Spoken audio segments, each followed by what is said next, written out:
2. Well, 63-60 is the final here tonight at the Little John Coliseum. I know your team's got to be disappointed, Coach. Yeah, they're disappointed, but we didn't play well enough in the first half to deserve a 40-minute victory. To be honest with you, we were manhandled. We did not like our toughness on the glass in the first half, and in a 60-point game, it's going to be difficult to win if you have 17 turnovers. And we have to get better in that area. We just have to. Guys have to value the possessions more, from our point guard to our post players. When you look at the last 10 minutes of the ball game, a lot of things could have happened when it's 8-9 points here in the second half. Your team started responding a little bit that last 9-10 minutes. Then with about a minute and a half to go, the reality was you had a chance to win the ball game or get it to overtime. Yeah, and again, unfortunately for me and for them, it shows you that we're making the progress. Yeah. But as you and I have talked about, sometimes the progress isn't enough. You need to get the job done. And that goes from the coaches to the players. And I'm disappointed.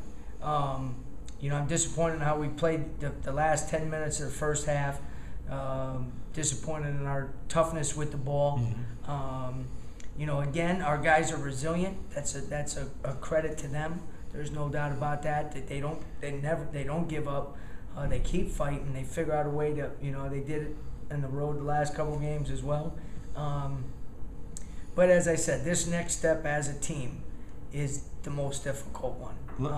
In terms of finishing off and sustaining how you need to play in this league for 40 minutes. Let me ask you a couple of stats we focused on throughout the year. One here tonight, 17 turnovers you've already touched on, but 11 assists on 23 makes. That's not a good ratio. No, it's not. And at the same time, again, when you play the Dukes, the Carolinas, and the Clemsons, you're going to not have as many assists because the way they play off the ball. You have to make some plays for yourself. The problem is you have to have the discipline that if the play for you isn't there, back it up, reverse the ball, and break down their defense a second or third time. And we didn't do that. Second tonight, the rebounding figure. It ends up being 35-34. They finished with 12 offensive boards. You finished with 12, but you had to make a furious comeback and kind of limit them in that comeback. Yeah, I think they had 9 at halftime. They did. But the 3 they got in the second half were all big. Yep. Every single one of them. And a couple, just scouting slips in terms of not following the game plan. And that happens. Unfortunately, it was all younger guys that happened to, falling asleep a little bit on the backside. They got 2 tip dunks off of missed post shots because we were sleeping on the backside. Those things happen.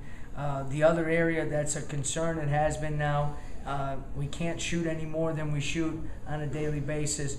You're 10 to 17 from the free throw line. Our margin of error is small.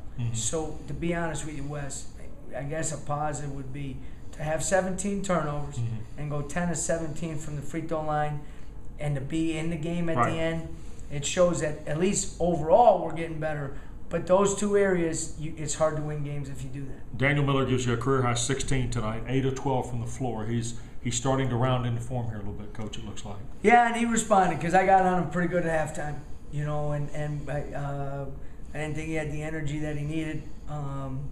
And then he came out in the second half and wasn't as aggressive taking the ball to the basket. On one particular play, sat him out, I told him.